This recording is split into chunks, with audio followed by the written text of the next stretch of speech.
Добре, нека да поговорим за SEO, или, както му казваме на български, оптимизация за търсачки. Това на практика е всичко онова, което прави един уебсайт видим онлайн. Защото, нека си го кажем, може да имаш най-страхотния продукт, но ако никой не може да го намери, все едно го няма. И точно тук е големият проблем за много бизнеси, нали? Създава се един прекрасен сайт, изглежда чудесно, но просто си стои там. Никой не го намира в Google, сякаш е невидим. Защо обаче се случва това? И по-важното, как можем да го поправим? В следващите минути ще разнищим точно това. Ще започнем с най-основното. Какво изобщо е SEO? След това ще разгледаме трите ключови стълба – техническата част, съдържанието и, разбира се, репутацията. И накрая ще погледнем леко в бъдещето. И така, нека да започнем от самото начало. Какво всъщност се крие зад тези три букви SEO?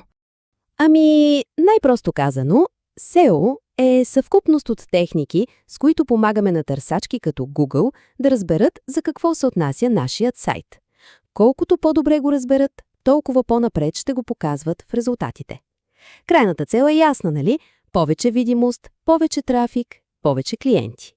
И ето една аналогия, която обяснява всичко перфектно.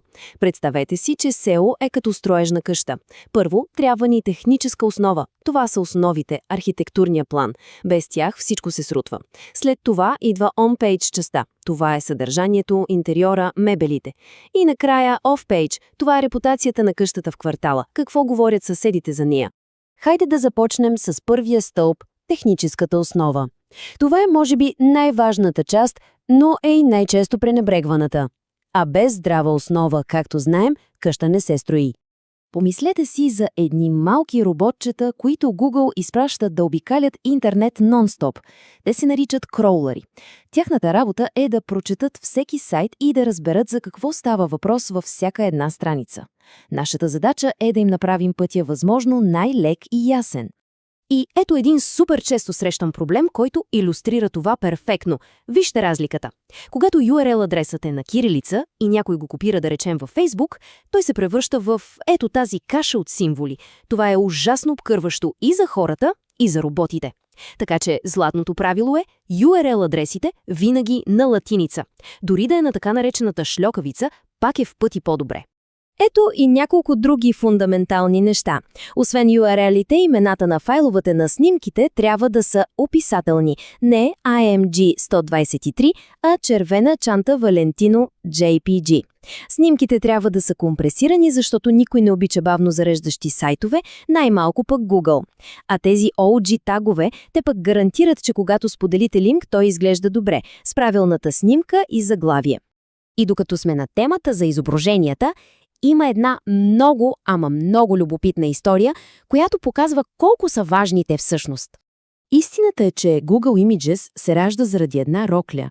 През 2000-та година на наградите Грами Дженифер Лопес се появява с тази прословута зелена рокля на Versace. Буквално милиони хора влизат в Google, за да търсят снимки, но тогава е нямало търсене на изображения. От Google виждат с този огромен интерес и осъзнават, че им трябва нещо ново. И така, просто е така, се ражда Google Images. Добре, положихме здравите технически основи. Къщата е стабилна. Сега е време да влезем вътре и да видим какво има, да поговорим за съдържанието. И тук има един ключов момент. За да може Google да разбере за какво точно става въпрос на дадена страница, тя трябва да има достатъчно текст. Страници с 2 изречения просто не вършат работа. Смята се, че един добър минимум е около 500 думи. Разбира се, колкото по-изчерпателна и полезна информацията, толкова по-добре.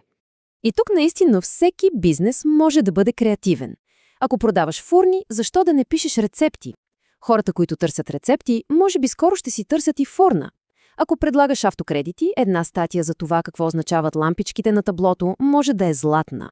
А за туристическите агенции е ясно – пътеписи, съвети, класации. Идеята е да отговорим на въпросите, които хората вече си задават. Тук стигаме до една много хитра стратегия. Когато има някаква нашумяла тема, за която всички говорят, може да се създаде съдържание, свързано с нея. Така, образно казано, открадваме част от този огромен интерес и го насочваме към нашия сайт. А примери има колкото искаш. В началото на годината всички пишат за новогодишни обещания. Хороскопите, те са вечна тема и генерират невероятен трафик. Празници, като 1 март, Коледа, Великден, това са златни възможности. Дори актуални новини могат да се използват, за да се привлекат нови посетители. Окей, къщата ни е технически изрядна, а вътре е пълна с страхотно съдържание. Време е да излезем навън и да видим какво мислят съседите. Време е за третия стълб – Off-Page SEO. Всъщност е точно това. За Google е изключително важно какво мислят другите сайтове за нашият. Когато един голям новинарски портал, да речем, или пък авторитетен блог сложи линк към нашия сайт, това е като силна препоръка. Това е сигнал за Google, който казва: «Хей, вижте, тези тук са сериозни, може да им се вярва».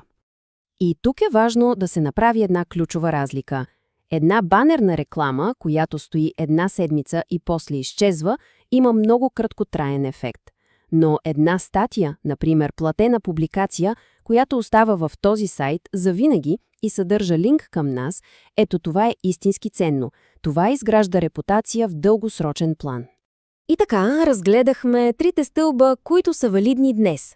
Но е време да погледнем и към утрешния ден, защото света на търсенето се променя с бясна скорост, най-вече заради изкуствения интелект. Това е наистина фундаментална промяна. Целта вече не е просто да сме на първо място в списъка с резултати. Новата голяма цел е да бъдем източникът, който AI-асистент като ChatGPT ще цитира, когато отговаря на нечий въпрос. Това е новата игра и тя се нарича Generative Engine Optimization или GEO. И как да се подготвим за това? Ами като започнем да структурираме съдържанието си така, че то да е смилаемо за изкуствения интелект. Какво означава това? Задайте въпроса директно в заглавието. Дайте кратък, ясен отговор веднага в първия параграф и чак след това развийте темата с повече детайли, примери и данни, почти като в доброто старо училищно есе. И това е въпросът за $1 милион, нали? В един свят, в който изкуственият интелект става все по-умен и дори предсказва нашите въпроси, как ще се промени самото търсене на информация? Бъдещето вече е тук и е време да се адаптираме към него.